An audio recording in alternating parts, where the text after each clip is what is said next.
کیا حال ہے جی آپ کا؟ آپ سب ٹھیک ٹھاک ہیں، راضی بازی ہیں؟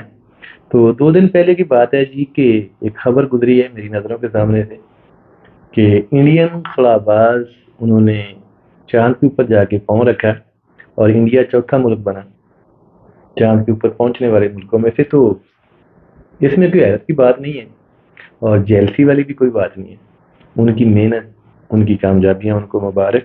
تو ایسے ہی بس من میں آیا کہ میرے ملک کا نوجوان وہ کہاں پہ ہے، تو میں نے کہا آپ سے گپ شپ کر لی جائے کہ میرے ملک کا نوجوان کیا ہے دوڑ میں شامل ہے، کیونکہ اس کے کیے بغیر تو گزارا نہیں، کیونکہ آگے جو 20 سال بعد کی جو دنیا ہونی ہے وہ کسی اور ہی ٹائپ کی ہونی ہے۔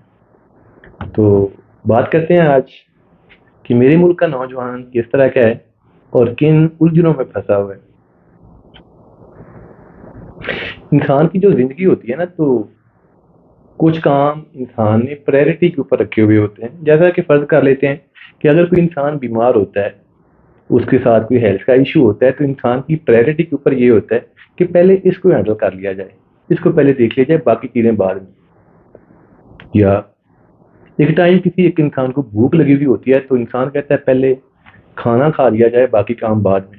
یعنی کہ یہ انسان کی زندگی میں پرائرٹی کے کچھ کام ہیں۔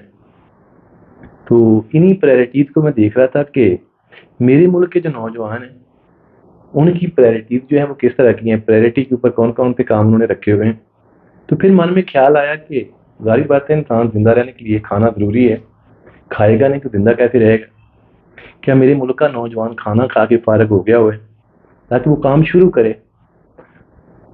تو اندر سے جواب آیا کہ نہیں، ابھی کھانا کھا کے فارغ نہیں ہوا، جب وہ کھانا کھائے گا تو پھر بعد میں کام شروع کرے گا۔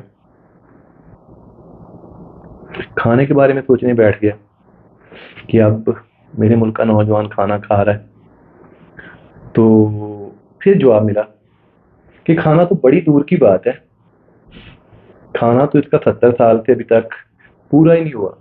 میرے ملک کا جو نوجوان ہے وہ تو کھانا کھانے میں الجھا رہا ہے اور شاید الجھا ہی رہے۔ وجہ یہ کہ میرے ملک کا جو سسٹم ہے، میرے ملک کے جو بڑے ہیں ان کی سوچ، انہوں نے میرے ملک کے نوجوان کو اس طرح سے الجھایا ہوا ہے کہ میرے ملک کا نوجوان کھانے کے ارینج کے چکروں میں اپنی زندگی گزاری جا رہا ہے۔ کھانا ارینج کرے گا، کھائے گا تو ہی کچھ سوچے گا۔ اگر آپ کو کبھی ایسی جگہ کے اوپر جانے کا اتفاق ہو کہ جہاں پہ یہ جو وڈیرا سسٹم ہوتا ہے یہ چل رہا ہو، تو وہاں کے جو لوگ ہیں ان سے آپ ملیے گا ضرور۔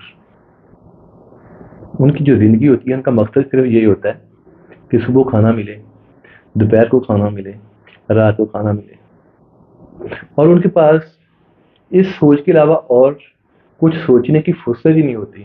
اور یہی سب کچھ میرے ملک کے نوجوانوں کے ساتھ ہو رہا ہے کہ میرے ملک کا نوجوان جو ہے وہ انہی الجھنوں میں الجھا ہوا ہے اور اس کے پاس صرف فرصت ہی نہیں ہے کہ وہ کچھ اور بھی سوچے۔ سوچ اجتماعی بھی ہوتی ہے اور انفرادی بھی ہوتی ہے، اور اجتماعی سوچ ہم سوچ سکتے ہیں کہ ہم نے ان الجھنوں سے نکلنا کیسے ہے تاکہ ہمیں بھی فرصت ملے، ہمیں بھی وقت ملے سوچنے کا۔ تو پھر میرے ملک کے نوجوان بھی ایسے ہی کارناموں کو انجام دیں اور دنیا رشک کرے کہ یہ پاکستانی نوجوان ہے۔ ذرا نام ہونا یہ مٹی بڑی ترخیص ایسا کی